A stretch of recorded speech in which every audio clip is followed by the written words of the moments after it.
하나님께서 우리에게 오늘 주시는 말씀은 미가서 6장 6절에서 8절 말씀입니다. 제 성경으로는 1296쪽입니다. 미가서 6장 6절에서 8절 말씀 같이 합독하겠습니다. 내가 무엇을 가지고 여호와께 나가며 높으신 하나님께 경배할까? 내가 번제물로 1년 된 순간절 가지고 그 앞에 나아갈까? 여호와께서 천천의 순양이나 만만의 강물 같은 기름을 기뻐하실까? 내 허물을 위하여 내 바닥을 내 영혼의 죄로 말미암아 내 몸의 열매를 드릴까? 사람아, 주께서 선한 것이 무엇임을 내게 보이셨나니 여호와께서 내게 구하시는 것은 오직 정의를 행하며 인자를 사랑하며 겸손하게 내 하나님과 함께 행하는 것이 아니냐. 아멘. 기도하시겠습니다. 복의 근원이시는 하나님 아버지 감사와 영광을 올립니다. 이 시간 부족한 종이 말씀을 선포하려 합니다. 성령님 함께하여 주셔서 주님 말씀만 선포하게 하시고 주님 말씀을 통하여 우리의 영혼 깊숙한 곳에 예수님의 피가 가끔스럽게 흐르는 시간 되게 하여 주시옵소서. 예수님의 이름으로 기도드립니다. 아멘. 오직 예수님밖에 없습니다. 내일 모레가 추석이죠. 그럼에도 불구하고 오늘 이렇게 하나님 앞에 나오신 우리 사랑하는 교회 성도 여러분들 정말 우리 하나님께서 기뻐하실 것입니다. 네, 오늘 성경 창세기 22장 12절 말씀에 보면은 하나님께서 아브라함에게 이렇게 말씀하셨습니다. 그의 아이에게 손을 대지 말라. 그에게 아무 일도 하지 말라. 네가 네 아들 네 독자까지도 내게 아끼지 아니하였으니 네가 이제야 하나님을 경외하는 줄을 아노라. 이렇게 말씀하셨습니다. 하나님은 아브라함에게 네가 이제야 네 하나님을 경외하는 줄을 아노라. 이렇게 말씀하셨습니다. 인정하시는 것입니다. 하나님은 아브라함에게 어떤 것을 그러면 원하고 계십니까? 시편 139편 1절에서 4절 말씀해 보면은 여호와께서 주께서 나를 살펴보셨으므로 나를 아시나이다. 주께서 내가 앉고 일어섬을 아시고 멀리서도 나의 생각을 밝히 아시오며 나의 모든 길과 내가 듣는 것을 살펴보셨으므로 나의 모든 행위를 익히 아시오니 여호와여 내 혀의 말을 알지 못하시는 것이 하나도 없다고 이렇게 말씀하셨습니다. 이게 다윗의 고백입니다. 이 다윗의 고백처럼 우리의 모든 것을 훤히 알고 계시는 우리 하나님은 아브라함에게의 그 마음을 정말 모르고 계셨을까요? 하나님은 우리의 모든 것을 다 아시면서도 우리의 마음을 또 알고 싶어하고 계십니다. 아수르의 수소인 니느웨에서 요나서 3장 4절 말씀에 보면은 40일이 지나면 니느웨가 무너지리라.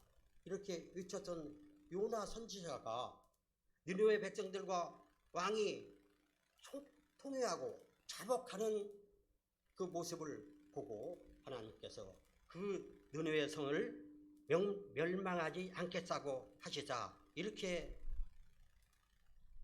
생각을 했습니다. 주께서는 은혜로우시며 자비로우시며 노하기를 더디하시며 인애가 크셔서 뜻을 돌이켜 재앙을 내리지 아니하시는 하나님이실 줄을 내가 알았습니다. 이렇게 고백을 했습니다. 요나 선지자는 하나님의 말씀을 잘 알고 있었던 것입니다. 그럼에도 불구하고 하나님께 화를 내면서 사는 것보다 듣는 것이 낫겠습니다 라고 말했습니다. 요나 선지자는 하나님의 마음을 안다고 하면서도 하나님의 마음을 아프게 했던 사람입니다. 사랑하는 성도 여러분, 오늘은 하나님께서 요구하시는 것이라는 제목으로 하나님의 말씀을 전하고자 합니다. 우리의 모든 것을 다 아시는 우리 하나님께서 우리에게 요구하시는 것은 무엇이 있을까요? 또 우리의 모든 것을 다 우리 알고 계시는 우리 하나님께서 과연 우리에게 무엇을 요구하시고 계실까요? 우리가 솔직히 말하면 우리 하나님께 이것도 요구하고 저것도 요구하고 요구하는 것이 너무나도 많습니다.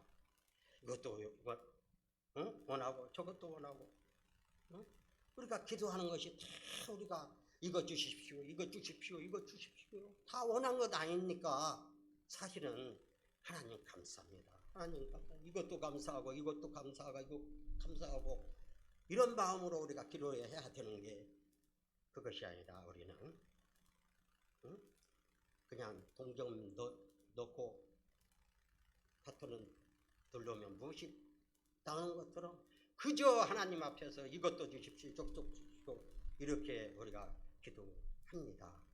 그럼에도 불구하고 우리 하나님은 싫은 짓에 하나도 안 하시고 때로는 우리의 요구를 들어주시지 않습니까? 아멘입니까? 그런 하나님께서 여러분과 저에게 요구하시는 것이 무엇일까요? 하나님께서는 오늘 아까 읽은 내용을 보면 아브라함의 마음을 알고 싶었던 것처럼 여러분과 저에게도 요구하는 것이 분명히 많이 있습니다. 제때 우리 하나님께서는 이 땅에 살아가는 우리들에게 요구하는 것이 무엇일까요? 하나님께서 요구하시는 것이 무엇인가를 우리가 여러분과 제가 바로 알 때 우리는 이 험한 세상에서 좌로 나오너라 치우치지 않고 경고를 걷는 올바른 삶을 살아갈 수가 있을 것입니다. 우리가 하나님 마음을 아프게 하고 또 세상을 어지럽게 하는 이 잘못된 삶이 아니라 우리 하나님 마음을 기쁘게 하고 세상을 바로 세우는 삶을 살아가기를 바랍니다. 나 하나쯤이야? 나 하나쯤이야? 이것이 아니라 나 하나라 이 세상을 바꿀 수 있다는 것을 기억하시기 바랍니다. 사랑하는 성도 여러분, 우리가 잘 아는 이스라엘 백성들은 힘들고 어려운 일을 만날 때마다 이랬습니다. 그것을 극복하기 위해서 노력을 한다든가 하나님을 찾고 우리 하나님께 간절히 기도하기보다는 하나님을 향하여 늘 원만만 했던 사람입니다.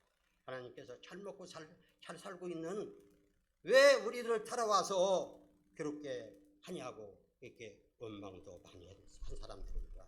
에레미야가 3장 33절 말씀에 보면은 주께서 인생으로 고생하게 하시며 근심하게 하시면 본심이 아니라고 이렇게 분명히 말씀하셨습니다. 하나님께서 이스라엘에게 고통을 주었고 괴롭게 했습니까? 아니지 않습니까? 괴로움을 당하는 그들을 그 고통과 괴로움으로부터 해방시킨 것이 분명하지 않습니까?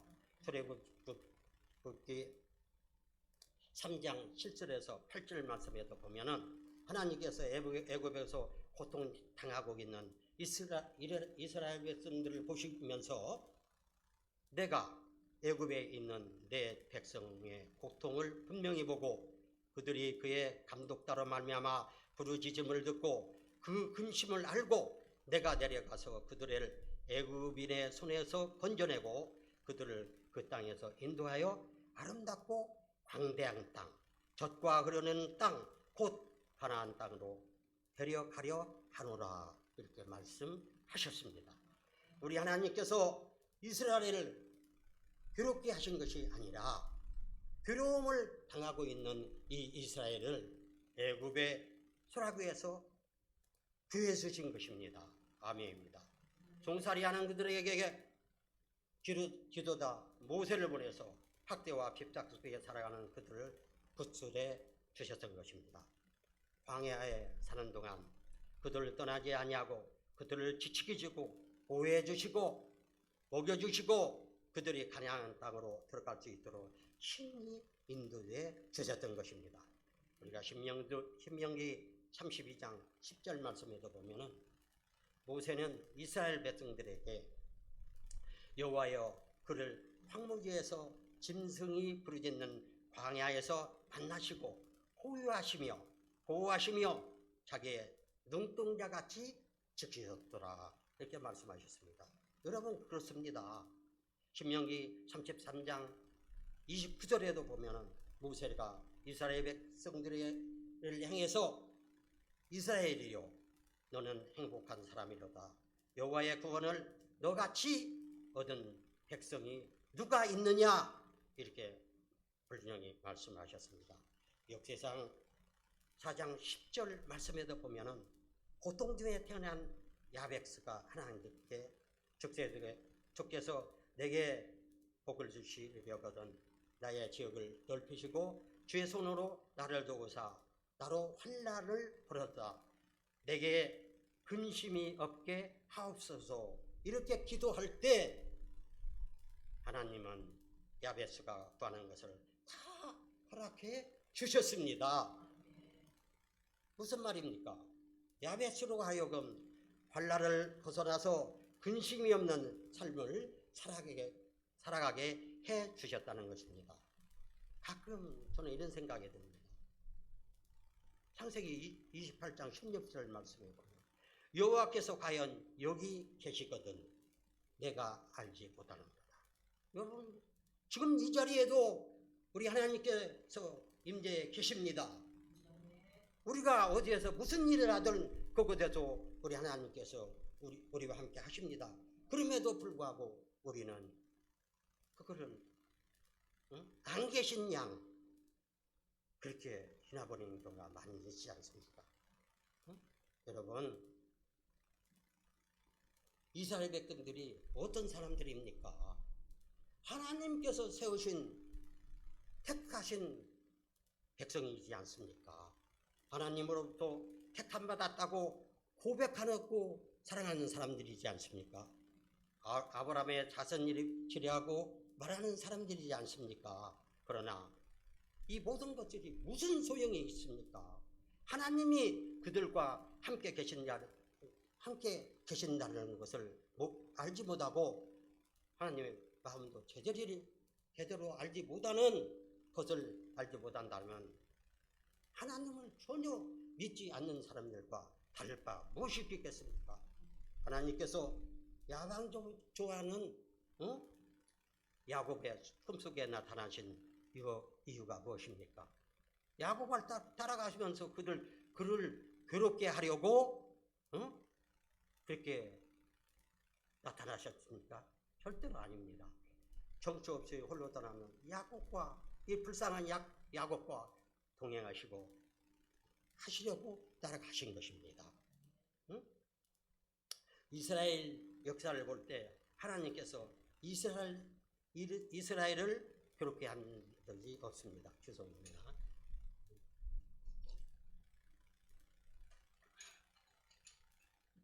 그런데 그들은 힘들고 어려울 때마다 자신들에게 잘못한 것이 무엇인가를 살펴보기 전에 먼저 하나님을 향해서 원망부터 불평부터 한 사람들입니다. 하나님께서 심술궂게 자신들을 힘들게 하고 괴롭히고 있다고 원망하고 불평했습니다. 어려움을 당하는 모든 것들이 다 하나님께서 자신들을 괴롭히는 것이라고 이렇게 투덜거리는 사람들입니다. 오늘 본문 미가서 6장 3절 말씀에 보면 하나님은 이스라엘의 원망과 불평을 듣담을 해서 이렇게 말씀하셨습니다. 3절 말씀 같이 읽겠습니다. 내가 무엇을 내게 행하였으며 무슨 일로 너를 그렇게 하였느냐? 하나님께서 왜 자기들 곁에도 떠나지 않고 항상 함께 있으면서 자기들의 삶을 간섭하냐는 것입니다. 하고 싶은 것도 많고 자기네들 마음대로 살도록 그냥 내버려 두지 않고 이것도 하지 말고다도 하고 왜 간섭하고 막느냐 이런 생각을 가지고 있었습니다. 그런데 변화하는 끝에 달려가는 이들을 막아주시고 대안을 해결해 주시는 것이 여러분 잘못입니까? 아니지 않습니까? 이스라엘은 자신들에게 베풀어 주시는 하나님의 은혜에 대해서 감사하기보다는 원망하고 불평하기에 바빴던 사람들입니다. 그런 이스라엘을 향해서 하나님은 내가 무슨 일로 너를 괴롭게 하였느냐 이렇게 말씀하셨습니다. 내가 너희에게 잘못한 것이 무엇이냐? 내가 공평하게 하지 않은 것이 무엇이냐? 내가 너를 무엇으로 괴롭혔느냐? 한번 있으면 말해보라 이 말씀입니다. 하나님은 정말 공의로우시고 공평하신 하나님이십니다. 하나님은 모든 사람에게 공평하신 하나님이십니다. 하나님은 우리에게 잘못한 일이 하나도 없어요. 애굽에서 종살이하던 이스라엘을 구하여서 주셨던 것처럼 주로 주실 수밖에 없었던 여러분들과 저를 살려주셨지 않습니까? 지난 날들을 우리가 되돌아볼 때 하나님은 그때마다 필요한 것들을 굶게 주셨습니다. 정말 우리가 지금까지 살아온 거 다 생각해 보면 하나님의 은혜 아닙니까? 하나님을 떠나 내 마음대로 살 때도 많았지만 하나님은 결코 우리의 곁을 떠나지 않았습니다. 하나님께로 다시 돌아올 때까지 하나님은 나를 기다려 주셨습니다. 묵묵히 사랑해 주셨습니다. 그리고 우리를 향한 하나님의 사랑은 한 번도 중단된 적이 없습니다. 스바냐서 3장 17절 말씀해 보면 너희 하나님 여호와가 너희 가운데 계시니 그는 구원을 베푸실 전능자이시라. 그가 너로 말미암아 기쁨을 잊지 못하며 너를 잠잠히 사랑하시며 너로 말미암아 즐거이 부르며 기뻐하시리라. 아멘. 사랑하는 성도 여러분, 하나님은 우리와의 사랑의 줄 끊지 않고 계십니다. 우리가 느슨해지고 끊어진 사랑의 줄을 단단하게 메어주고 계십니다. 그러므로 하나님의 마음을 아프게 하기보다는 하나님의 마음을 기쁘게 해드리는 삶을 살아야 되지 않겠습니까? 하나님께서 우리에게 요구하신 것이 무엇인가를 알고 하고 하나님의 바람대로 살아야 되지 않겠습니까? 여러분, 우리는 하나님을 정말 제대로 알아야 합니다. 그리고 하나님께로 가까이 가야 합니다. 하나님으로부터 멀어지는 삶이 아니라 하나님께로 더 가까워지는 삶을 살아야 되겠습니다. 하나님으로부터 멀어질 때 우리에게 행복이 찾아오는 것이 아니라 하나님께로부터 가까이 할 때 우리는 행복해질 수 있다는 이 말씀을 꼭 기억하시기 바랍니다. 오늘 본문 미가서 6절에서 7절 말씀 같이 읽겠습니다. 6절에서 7절 말씀. 무엇을 가지고 여호와께 나아가며 높으신 하나님께 경배할까? 내가 번제물로 일년된 송아지를 가지고 그 앞에 나아갈까? 여호와께서 천천의 순양이나 만만의 간물 같은 기물을 기뻐하실까? 내 허물을 위하여 내 바다를 내 영혼을 죄도 말미암아 내 몸에 열매를 드릴까?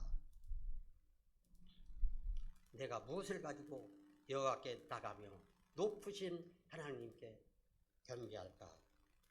이게 여러분과 저의 믿음이고 우리들의 우리들의 신앙이고 우리들의 예배를 통한 자세 아니겠습니까? 옛날에 이스라엘 이스라엘은 하나님 앞에 나올 때 절대로 비운 손으로 안 나왔습니다. 자기 형편에 맞게 준비된 뇌물을 가지고 나왔습니다. 우리가 잘 아는 솔로몬은 1,000번제를 드렸다고 했습니다. 그렇다고 1,000번제를 드렸던 이 솔로몬처럼 하나님께 모든 사람들이 다 1,000번제를 드리는 것을 원하고 계시겠습니까? 그렇지만은 않습니다. 예수님께서는 과부의 2렛돈을 기뻐 받으셨습니다. 1년 된 송아지를 드릴 수 없어서 하나님을 믿을 수 없다고 하는 사람들이 세상에 많이 있습니다. 그리고 천천의 순양이나 만망의 갈물 같은 기름을 드릴 수 없어서 교회에 나갈 수 없다고 하는 사람들도 많이 있습니다.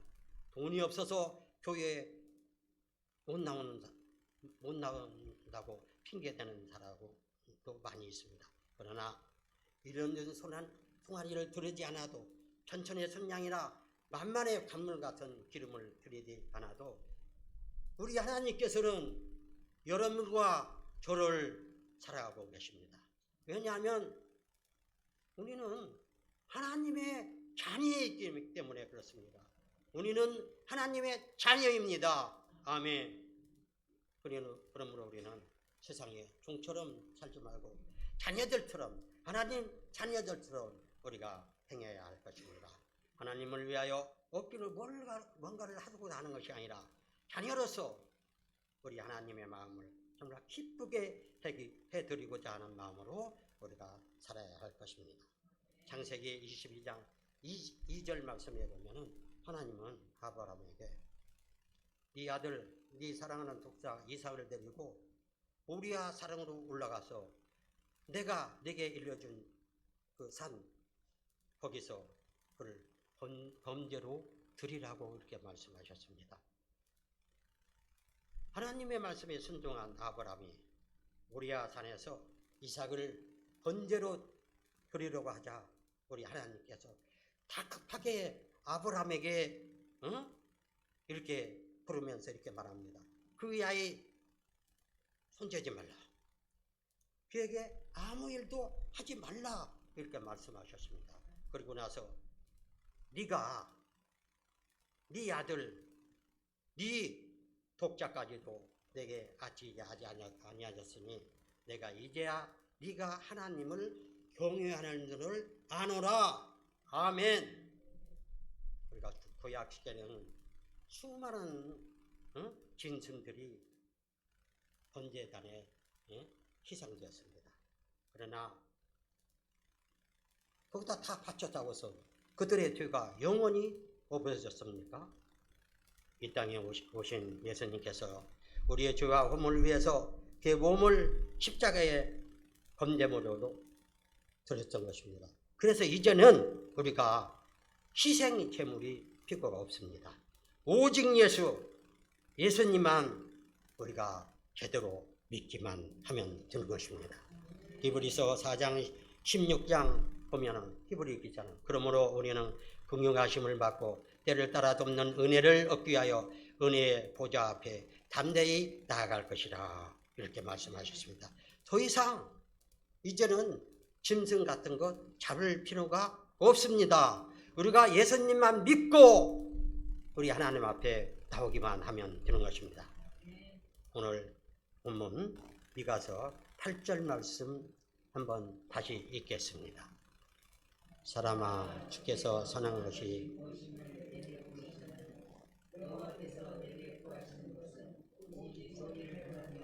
인자를 사랑하며 겸손하게 내 하나님과 행하는 것이 아니냐. 아멘. 여러분 앞에서 지금 쭉 여러 가지 말씀을 드렸는데 다 이것이 우리 하나님께서 요구하시는 것이에요. 그렇지 않습니까? 그것을 제대로 우리가 행하는 것에 대해서 오늘 말씀을 드렸습니다. 오늘은 여호와께서 우리에게 요구하시는 것이 무엇입니까? 이 성경 전체가 우리 하나님께서 주시는 축복의 말씀이고 우리 하나님께서 요구하시는 말씀입니다. 그러나 오늘 우리가 합독한 이 말씀에 통해서 우리에게 요구하시는 것이 무엇인가? 세 가지만 말씀드리려 합니다.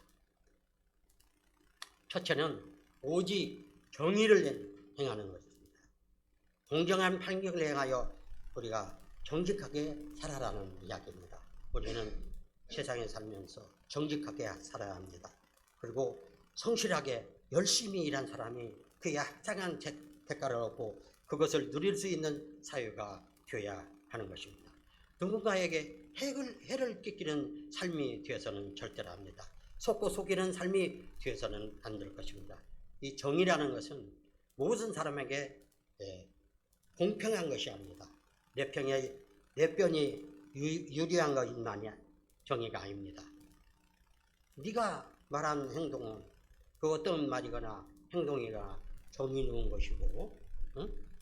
내가 한 것은 반대로 네가 한 말은 무조건 정의롭지 못한 것이라고 생각하는 것 그 자체가 정의가 아닌 것입니다.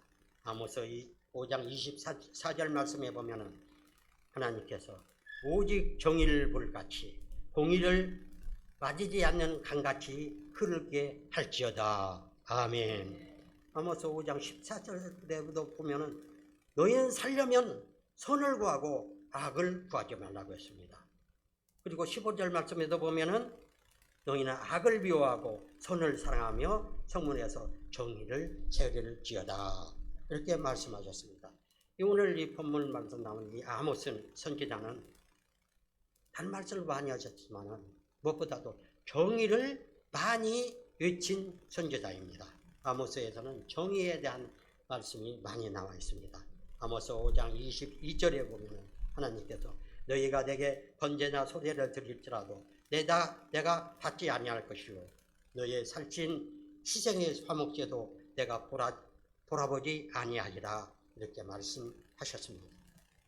정의를 행하지 않으면서 우리가 정의를 행하지 않으면서 하나님께 1년 전 송아지를 드린다 할지라도 천천의 선양이나 만만의 갈문 같은 기물을 드린다 할지라도 하나님께서 기쁘 받으시겠어요? 그렇지 않습니다. 마태복음 5장 23절에서 24절 말씀에 보면 그러므로 예물을 제단에 드리다가 거기서 내 형제에게 원망 들을 만한 일이 있는 것이 생각나거든. 예물을 제단 앞에 두고 먼저 가서 현재와 화목하고 국에 와서 예물을 드리라. 이렇게 말씀하셨습니다.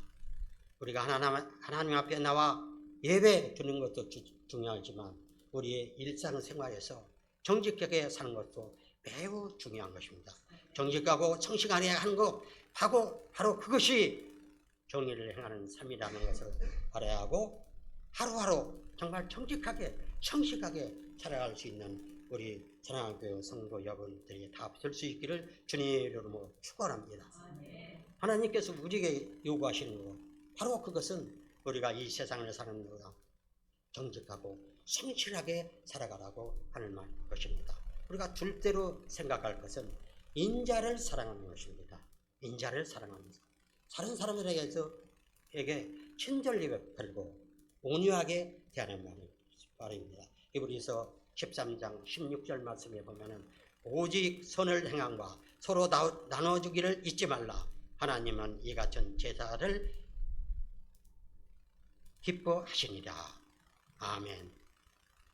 혼자만을 사는 삶이 아니라 다른 사람들을 돌볼 줄 아는 삶을 살아가는 얘기입니다. 움켜주는 삶이 아니라 편을 삶을 살아가는 얘기입니다. 내 자식, 내 부모, 내 형제 생각만 말고 다른 사람들도 서로 돌아볼 줄 아는 삶을 살아가는 얘기입니다. 그리고 메마른 사회가 아니라 각박한 사회가 아니라 서로가 서로를 도와줄 사회가 된다면 얼마나 좋겠습니까? 여러분 요즘 우리 사회 보면 알지요? 짜증나지요? 뭐라고? 어느 것이 정의이고 어느 것이 참이고 어느 것이 것인가는 모르겠습니다만은 참 짜증납니다. 정말 정의로운 사회, 행복하고 정말 건강한 사회가 됐으면 좋겠습니다. 이런 말이 있지 않습니까? 심은 대로 거둔다. 우리가 많이 듣던 이야기죠. 누군가에게 사랑을 베푼다면 반드시 그 대가가 돌아오게 되어 있습니다. 씨 뿌리면 반드시 열매를 맺게 되어 있습니다. 돈 심은 데 돈 나고 팥 심은 데 판단다는 이야기도 있지 않습니까? 요즘 잘 나가는 사람들, 어렸을 때 학창시 있을 때 뭐 잘못 들은 일이 불러져 나가고 학하오는 경우도 우리가 많이 보지 않아요. 전도서 11장 1절에도 보면은 너는 내 떡을 물 위에 던지라 여러 날 후에 도로 찾으리라 이렇게 말씀하셨습니다. 우리가 좋은 것을 던져야 좋은 것이 돌아온다는 이야기입니다. 하나님께서 우리들이 내일을 위하여 미래를 위하여 선물 베푸는 아름다운 삶을 살아가는 것을 원하고 계시는 것입니다. 마지막 세 번째로 겸손하게 하나님과 함께 행하는 것입니다. 우리가 절대로 교만해서는 안 됩니다. 나 아니면 안 된다고 하는 이런 사고방식 그걸 모두가 버려야 됩니다. 이런 경우가 있어요. 우리도 가끔 그렇게 할 경우가 있잖아요. 하나님은 교만한 자를 싫어하시고 미워하시고 절대로 좋아하지 않습니다. 하나님은 겸손한 사람을 좋아하고 계십니다. 하나님은 겸손한 사람에게 은혜를 베풀어 주십니다. 그러므로 우리는 하나님의 은혜에 대해서 늘 감사하게 겸손하게 살아야 합니다. 그리고 하나님과 동행하는 삶을 살아야 합니다. 우리가 살아가고 있는 환경도 두려워하지만 우리가 환경 판단해서는 안 됩니다. 여러분 이렇게 잘 아는 요셉은 보리바르의 종이었을 때에도 그리고 감옥에 갇혀 있을 때에도 하나님과 항상 함께하는 삶을 살았지 않습니까? 그리고 다니엘은 바벨론에 포로로 끌려갔지만 예루살렘을 향한 창문에 활짝 열어놓고 하나님께 날마다 기르받는 삶을 살았습니다. 우리가 창세기 5장에 보면은 에녹은 300년을 하나님과 동행했다고 기록되어 있습니다. 1년도 아니고 2년도 아니고 10년도 아니고 300년을 한결같이 하나님과 동행한다는 거 그 결코 쉬운 일입니까? 이런 일과 저도 그렇게 됐으면 참 좋겠습니다. 어제나 오늘이나 변함없는 우리가 믿음을 소유한다고 하는 것은 대단한 것입니다. 우리가 겸손할 때 하나님과 동행할 수 있습니다. 교만한 자 절대 하나님과 할 수 없습니다. 그러므로 우리는 하나님 앞에서 겸손하기를 항상 구해야 합니다.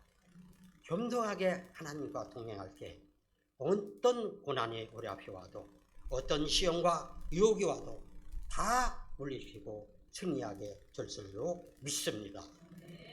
사랑하는 성도 여러분, 여기 더기다 목사님, 장로님, 권사님, 집사님이시네요. 말씀을 맺겠습니다. 우리 하나님께서 요구하시는 것은 첫째는 뭐라고 써요? 정직한 삶. 두 번째는 나누고 베푸는 삶. 세 번째는 겸손한 삶을 살아감으로 하나님께서 저와 여러분들에게 주시고자 하는 예비해 놓으신 그 큰 복을 풍성하게 누릴 수 있기를 주님의 이름으로 축원합니다. 기도합니다.